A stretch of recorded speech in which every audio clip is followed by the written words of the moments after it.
Nous revenons sur le Bénin pour encore quelques minutes et nous accueillons Dominique Alizio, directeur de publication de Chronique de la Semaine. Bonsoir Dominique. Bonsoir Sam, bonsoir à tous et à toutes.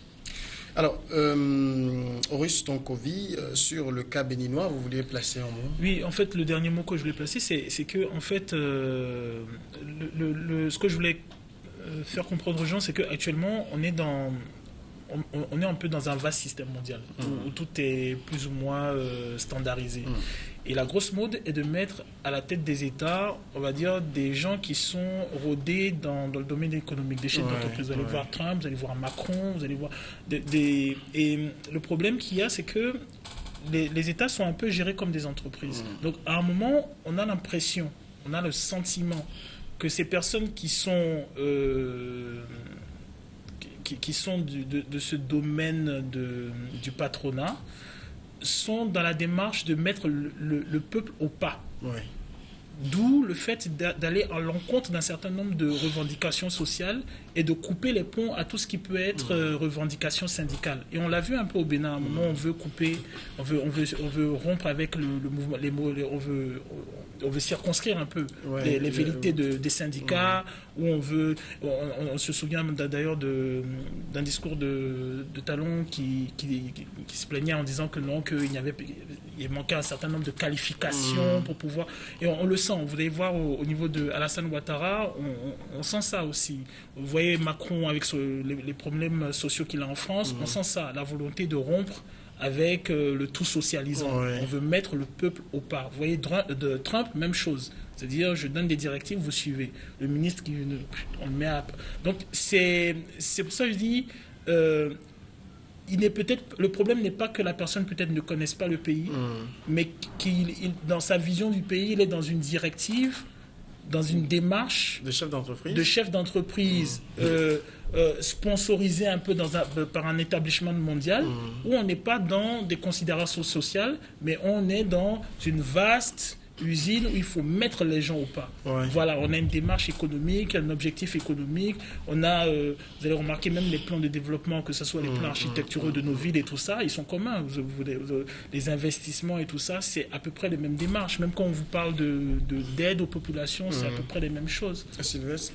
Non, vous savez, quand on ne fait pas sur les directives politiques et qu'on veut fonctionner comme un chef d'entreprise, ça veut dire qu'on ne connaît pas le pays. Parce que lorsque vous êtes politique, vous devez avoir un background politique. Vous devez avoir une vision qui puisse quand même vous permettre à un politique de conduire l'administration. Mais lorsque vous voulez le faire comme un chef d'entreprise, ça veut dire que vous ne maîtrisez pas les rouages politiques du pays. Là, vous ne connaissez pas très bien votre pays. Voilà. Oui, en fait, peut-être ce qu'il dit, c'est qu'aujourd'hui, ça semble être une nouvelle donne. Oui, et vous verrez. Par exemple, Trump est atypique.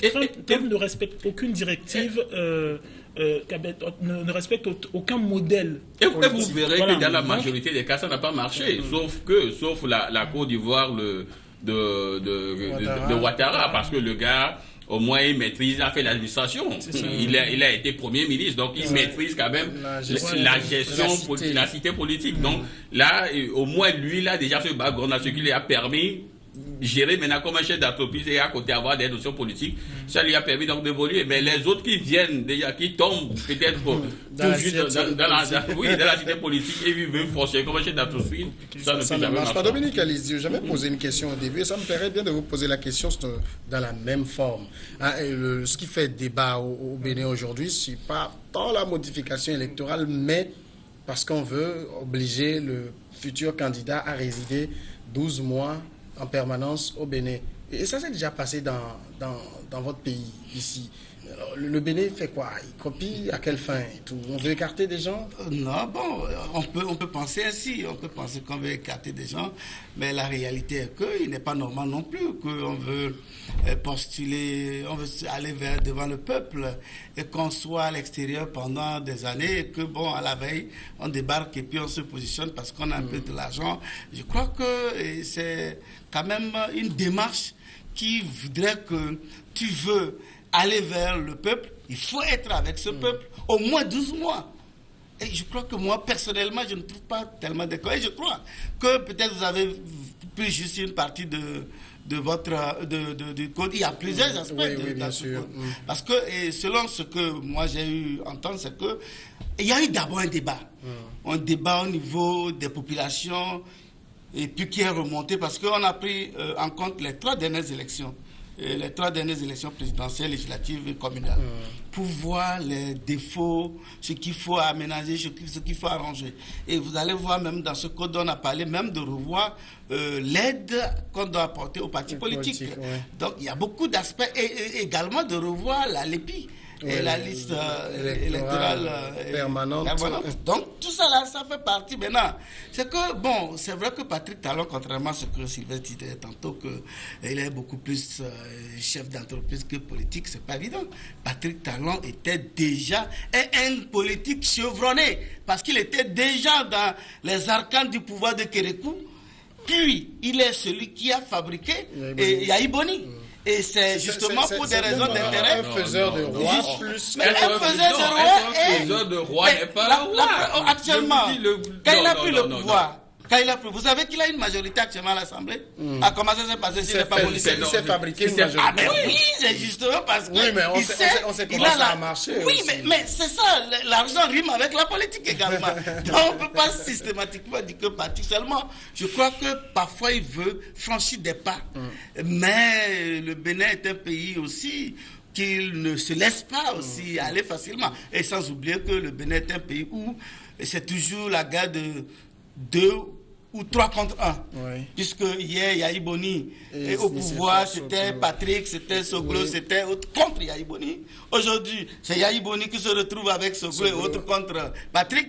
Et demain, si peut-être Léadi Soglo ou Sébastien Vedin, tu verras encore les 3 contre 1. En fait, c'est ça la règle. Et c'est ça le jeu démocratique que nous voulons. Oui. Non, bon, ce n'est pas, je ne dis pas que ce n'est pas.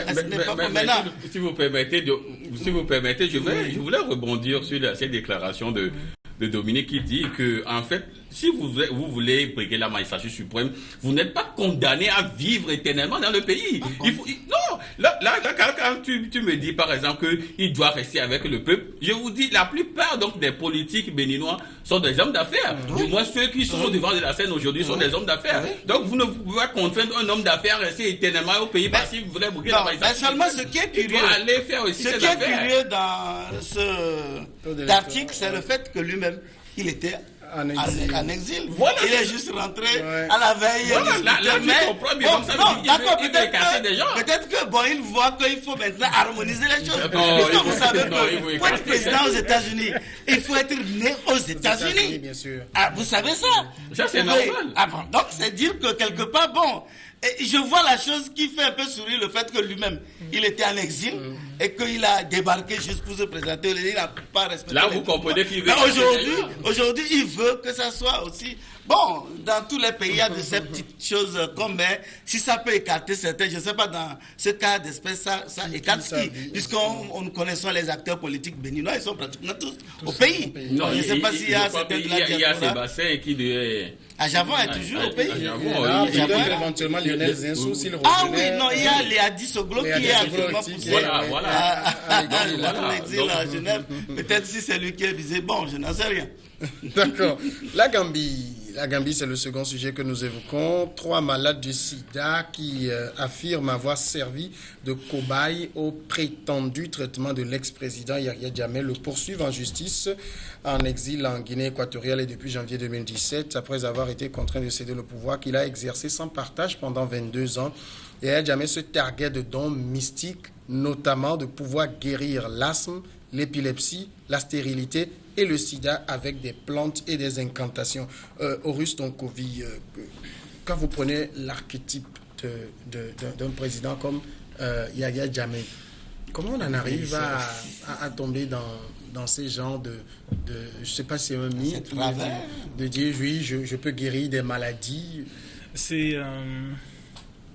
Alors, je dirais... Alors, je me dis, c'est une insulte à l'histoire africaine. Moi, je dirais ça tout simplement comme ça. Tout simplement parce que,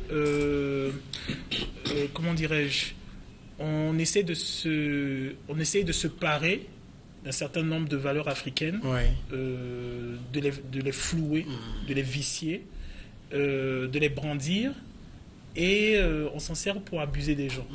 Voilà, aussi simple que ça. Si faire des recherches contre le sida, disons, cela a été le but de M. Yahya Jammeh, et que le but était effectivement de se servir de la tradithérapie africaine, de son rapport aux plantes, de son rapport à la pierre, à la terre, un certain nombre de connaissances que l'on a et qui effectivement sont puissantes. Oui, mais il y a un procédé, et ces procédés, ils sont dans les rites, ils sont dans les cultes africains. Je pense que dans chaque peuple, dans chaque clan, dans chaque grande famille, il y a effectivement des connaissances occultes qui traitent de certains problèmes. Et oui, si il voulait être, entre griffes, un chef africain fédérateur, le procédé aurait été de fédérer, d'aller auprès de ces gens, et ce sont ces gens qui ont cette connaissance, ces connaissances, comment dirais-je, ces riches connaissances, qui auraient partagé ce savoir-là, voilà, ça aurait été intéressant. Mais là, dans ce cas de figure, je trouve que c'est une photocopie simiesque de ce qu'a fait Mobutu, en fait, grosso modo, en fait. Non, Mobutu ne guérissait pas. Hein? Non, Mobutu ne guérissait pas. Je parle de se parer des attributs du chef africain, tout en occultant toute la dynamique et toute l'organisation, tout le squelette qui fait qu'un Africain devient chef, et le brandir en mettant toute la dynamique dictatoriale et tout ça. Non, c'est tout à fait n'importe quoi. Maintenant, je pense que ce qui est grave, c'est que ce sont des tests sur des personnes. Elles sont malades, on a arraché des personnes à leur famille, on a testé des produits sur eux, on ne sait pas ce que contenaient ces produits.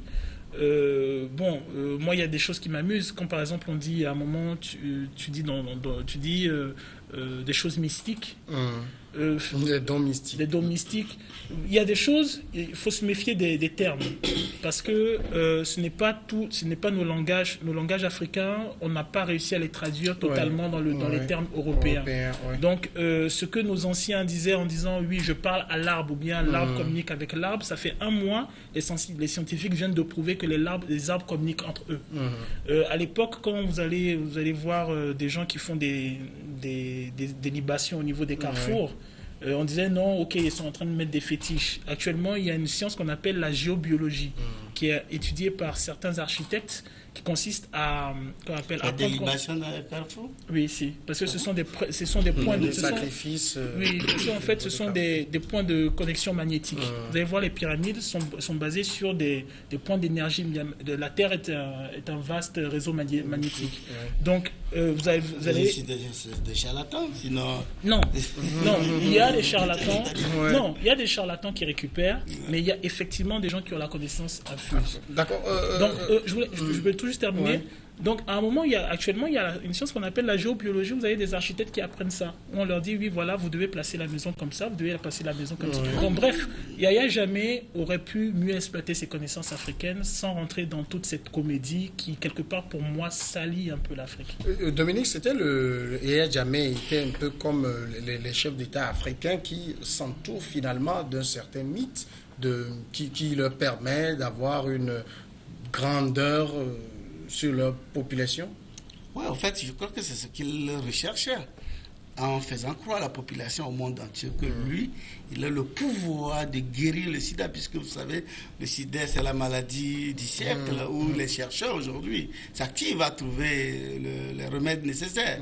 Et donc, il a voulu dire que lui, Yahya Jammeh, il a la puissance, la capacité de guérir cette maladie. Et il offrait des spectacles au monde entier. Notamment, on a vu des gens et après qui déclaraient qu'ils ont été guéris par la potion magique de Yahya Jammeh, ils sont heureux. Bon, voilà, c'est les mêmes aujourd'hui qui viennent dire que désolé que ces produits n'ont rien foutu. Et ça, peut-être, même agi sur leur santé. Ils doivent avoir cessé de prendre les trithérapies, les antirétroviraux, et ça donnait à cette potion magique de Yahya Jammeh qui, en réalité, n'était qu'une pure comédie. Puisque, bon, je ne sais pas, c'est un peu compliqué. Et d'ailleurs, un chef d'État, je crois qu'il avait beaucoup de choses à faire pour ce pays, de se livrer à ça aussi qu'on se demande. Même s'il est naturellement guérisseur, j'aurais souhaité qu'il aille à la retraite.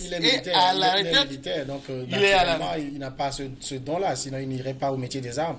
Oui, bon, non, attention. Vous savez, c'est le don de connaître, de la connaissance des plantes pour des guérisons, c'est un don en fait.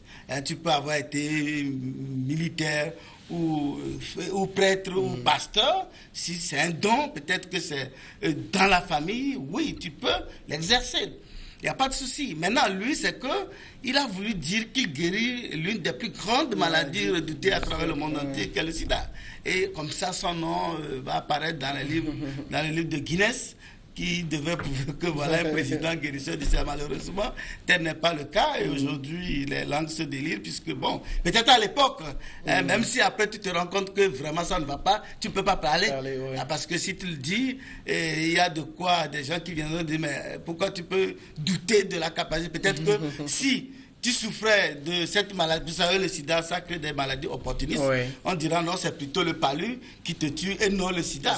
Puisque lui, il a guéri ton sida, mais c'est maintenant le palu. Donc tu n'as pas dit que le président n'a pas été efficace ou la potion magique du président n'était pas efficace. Donc, Sylvestre, la démarche faite, ces malades, ces trois-là, qui poursuivent aujourd'hui l'ex-président sont dans une logique de dénonciation et révèlent tout ce qui s'est passé. Mais ce n'est pas une procédure qui va peut-être aboutir aussi. Non, ce n'est pas une procédure qui va aboutir parce que psychologiquement, je crois que ces malades-là veulent psychologiquement guérir leur malade en disant qu'ils ont aussi traduit Yaya Jammeh devant les tribunaux. Je ne crois pas que c'est à cause de ça qu'on va extrader Yaya Jammeh pour comparaître parce qu'il n'a pas guéri les malades du sida. Mais la scène, même sur Rosine, vous savez, ça c'est la folie de la dictature. Vous voyez, ça c'est la folie du pouvoir qui use. Le monsieur, il est là, il a fait des années, il ne sait plus quoi faire. Donc maintenant, pour prouver, d'autant plus qu'il a toujours, et cet affront-là, il veut toujours défier le blanc. Donc pour prouver au blanc que ce que vous cherchez des années, moi je peux guérir, c'est là il s'adonne donc à ce genre de folie. Il ne sait plus quoi faire. Donc aujourd'hui, voilà, malheureusement que nos victimes doivent encore traîner leur maladie pendant encore des années, mais Yaya Jammeh n'est plus sur le territoire. Mais comme aussi le pouvoir c'est la continuité, je crois que l'État gambien ferait mieux donc quand même de dédommager ces gens de personnes là parce que franchement, et interner des gens et sous prétexte que... Parce que je le voyais avec sa canne et puis le Coran, il dit, lui guérir. Franchement, ça sort. C'est pourquoi je dis c'est la folie de la dictature, c'est la folie du pouvoir éternel, la folie du pouvoir qui use. Et voilà. Donc finalement, on s'adonne à n'importe quoi et puis... oui, c'était Yaya Jammeh était le président qui... 22 ans de pouvoir, n'avait plus rien à faire. Donc, il faut trop libre dans son palais, donc il s'inventait Ouais, bon, je pense que c'est un peu ça. C'est un peu ce qu'il y a quand on n'a pas d'objectif. C'est-à-dire, je pense que s'il avait un objectif de développement pour son peuple, il trouverait des défis à faire. Parce que la Gambie n'est pas le premier économiquement, même sur la sous-région. Même comparativement à son voisin, le Sénégal, n'est pas le premier économiquement. Donc, effectivement, oui, je partage. C'est-à-dire, ça veut dire que, bon, votre but était d'accéder au pouvoir. Vous y êtes parvenu. Après, il n'y a plus de rêve. Il n'y a plus de rêve. C'est bon, vous êtes en vacances, quoi. Alors que si vous avez un objectif réel, clé, il y a une vision devant. Vous savez où est-ce que votre pays va être dans 10, 15, 20, 30, 40 ans. Est-ce que vous avez une idée de ce que va être Banjul? Est-ce que vous avez une idée de ce que doivent devenir les Gambiens? Une idée de ce que doit être l'envergure de la Gambie? On le voit avec Kagame. Il y a des choses qu'on peut reprocher à Kagame. Mais on voit la projection qu'il a pour le Rwanda. Jusqu'à aller démarcher une manche, c'est vrai que c'est critiqué, mais aller démarcher une manche par Arsenal, ça veut dire que ce monsieur, même si ce n'est pas un saint, il a une vision, il a une projection pour son peuple. Il aurait pu fermer, tout boucler. On le voit par exemple avec le Burundi, dont on n'entend pas trop parler. Il aurait pu tout boucler, rester dans son... Après tout, il a les armes, il a les flingues, il ne fait rien. Et malheureusement, c'est ce que Yaya Jammeh a fait. Et pour moi, ça a retardé la Gambie. Donc ce genre de personnes, oui, ce n'est pas la peine de les avoir au pouvoir. Dominique, c'est vrai qu'on critique beaucoup Yaya Jammeh. Était-il si mauvais que ça? En 22 ans, il n'a amené la Gambie nulle part?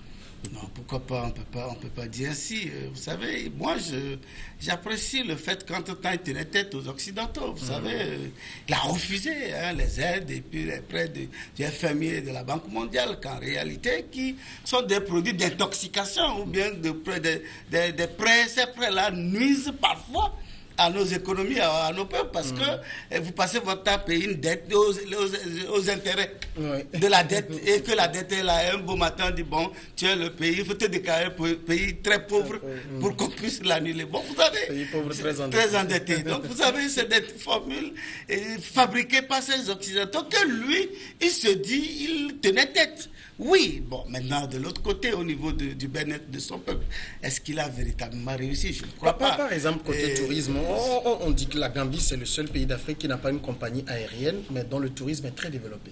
Oui, justement, voilà. C'est à son actif aussi. C'est à son actif. Non, il a fait des choses. On ne peut pas dire que Yaya Jammeh passait son temps à jouer à la commune. C'est d'ailleurs pourquoi je n'étais pas trop d'accord par rapport au développement aux Russes qui disaient que, bon, finalement, il n'avait aucune vision, il n'avait rien pour son pays. Alors, c'est pourquoi il s'est inventé cette histoire de guérisseur de sida. Je ne crois pas. Je ne crois pas tellement. C'est que peut-être il a voulu avoir d'autres attribution mondiale, et c'est ça qui l'a peut-être amené vers cette dérive en disant que moi aussi je guéris le sida, non pas qu'il était désœuvré.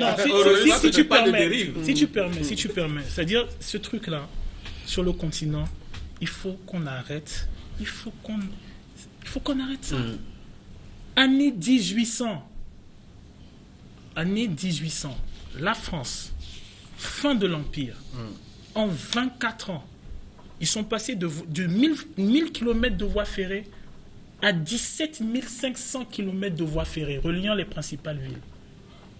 Le reste, ils l'ont fait en voie secondaire. En 1914, ils avaient tout bouclé. En 24 ans.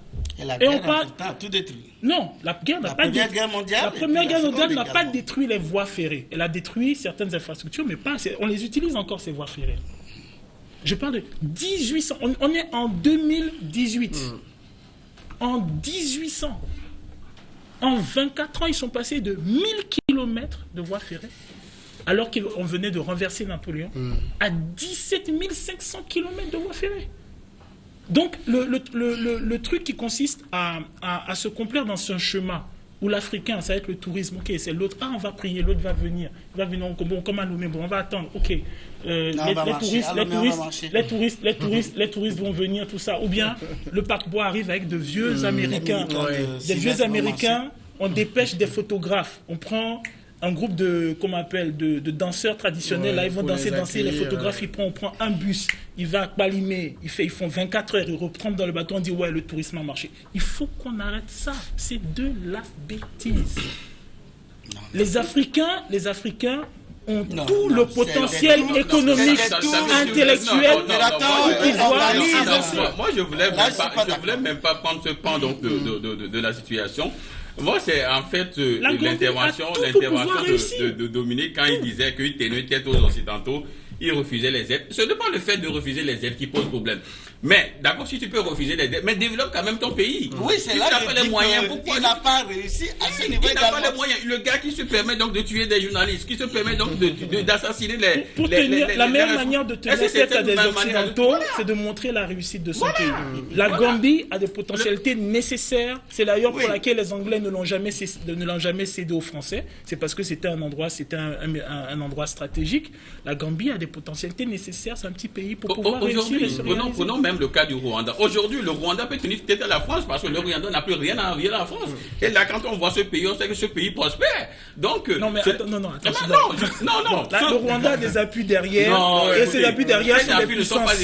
Non, ces appuis-là, ce sont des puissances. Non. C'est pourquoi, en tout cas, le Rwanda n'est pas sorti de l'ornière. Justement, même s'il refuse les aides, mais au moins, on sait que dans son pays, il fait des merveilles. C'est pourquoi je dis qu'aujourd'hui, ce n'est pas le fait donc de refuser publiquement les aides et dire on tient tête aux Occidentaux, mais dans le cas où on fait quelque chose. Oui, en réalité, c'est que quand tu prends les pays qui acceptent ces aides et lui qui les refusait, tu me dis la différence pratiquement, il n'y en a pas. Non, parce que, ouais, non, c'est vrai. Parce que généralement... le pays a toujours accepté de non, je ne dis pas que donc ça veut dire qu'il ne faut rien. Le Togo Non, c'est une pas. conclusion. Vous prenez par exemple la Guinée équatoriale. Entre-temps aussi, a refusé de pas seulement, mais seulement entre-temps, ce pays avait des ressources, notamment l'or noir, qui lui permettait de financer ses projets et autres. D'accord. Et la Libye, par exemple, la Libye n'a jamais contracté de prêt dans aucune banque. C'est plutôt l'argent libyen qui était plutôt partout dans les grandes banques occidentales plutôt. Donc aujourd'hui, il s'avère qu'il a tenté, mais il n'a pas réussi. C'est-à-dire, il a tenté de faire face ou bien d'affronter les Occidentaux, mais malheureusement, il n'avait pas de stratégie. Il n'avait pas de stratégie. Il n'a pas de plan B. Voilà. Donc, comme ça, comme il n'a pas d'optique. Maintenant, la pause, on va marquer la grande pause maintenant, et puis juste après, on revient après le journal sur le Soudan du Sud.